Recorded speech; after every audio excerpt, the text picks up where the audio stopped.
Okay, people ask and I try to fulfill. So a lot of people have been asking for me to pick up a mic for these videos so that you can hear the supercharger whine, the exhaust of this particular car. I went ahead and picked up the DJI Mic 2s. They had a lot of positive reviews. Came with 2 mics and a receiver you can plug into an iPhone, any Android device as well.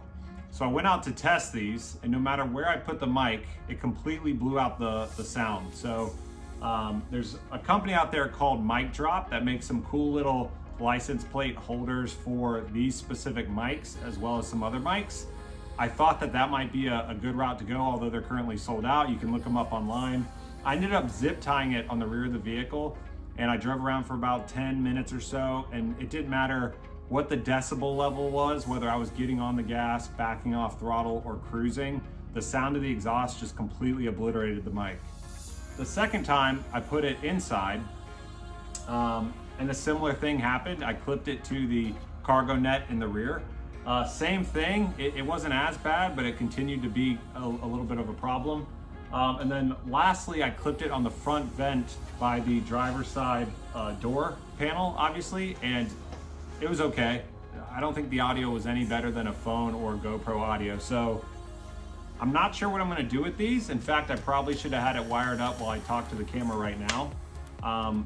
If somebody has recommendations that knows more about this than I do, please share. I think a lot of people are dubbing over their sound, to be honest, or using a completely different setup, maybe a better camera with a built-in mic. I'm not sure, but I'm all ears. Anyway, that's not what this video was about. I figured while I was out testing these, I would also go through the cruise control of the Lotus Emira. That whole cruise control system is whack. It only does increments by 5, which you'll see in a second. But some people have had either glitches via software or glitches via user error. I think I've had both. I'm not sure, but I tested a few things out, and let's roll the clip.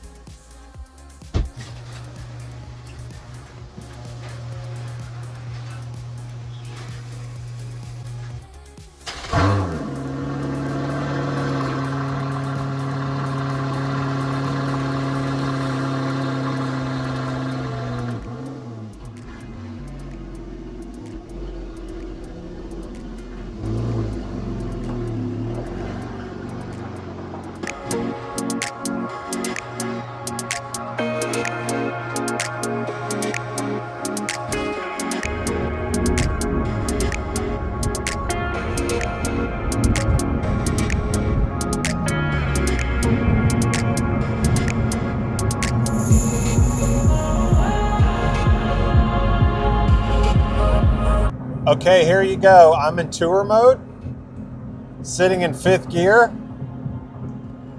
We're gonna tap the cruise control button or just rest your finger on it. It does say press to open. And I'm gonna slow it down a bit so we're at an odd number like 63. It says cruise. I'm gonna press it one more time and we'll cruise at 63. From there on out, you do have to hit up or down to increase or decrease speed, but it does it in 5 mile per hour increments. So it will cruise at various speeds as long as you set it at that speed, but from there you have to go in 5 mile per hour increments. So let's try sport mode.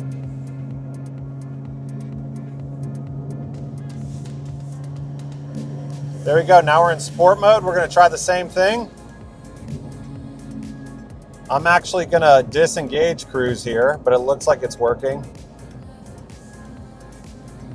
We're gonna turn it off, hover over it once more. I'm gonna back off the speed at 63, press to open, it says cruise, press it once more, and we're cruising at 65 here. I think I increased slightly. Up 170, down 165. Let's try one more thing in track. I don't believe it works that way. We're now in track and I automatically felt cruise control go off. So if we hover over the cruise button, it's unavailable. I hope that helps. I know it's a very interesting system.